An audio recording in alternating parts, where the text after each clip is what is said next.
अस्सलाम वालेकुम। आज जो है मैं आपको बताऊंगी कि हम वैक्स कैसे कर सकते हैं। जैसे कि घर में भी हम कर सकते हैं आसानी से, और अगर आप पार्लर का काम करते तब भी आपको आसानी हो जाएगी। अब मैं दिखाती हूँ कि कौन सी चीज़ होनी चाहिए और कौन सी नहीं होनी चाहिए। इस तरह प्रेस करें। ये आपको तरीका समझ में आ जाएगा तो ये आसानी हो जाएगी आपके लिए। और एक ही पट्टी से आप बहुत ज़्यादा बाजू की कर सकते हैं वैक्स। सही, ये देखिए इस तरह। फिर हम खींचेंगे इसको। अब हम इसको यूं देखो करेंगे।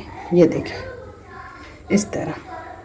ये देखिए इतने नहीं है हमारे बाल, सारे निकल गए। जो छोटे भी थे वो भी हमारे निकल गए।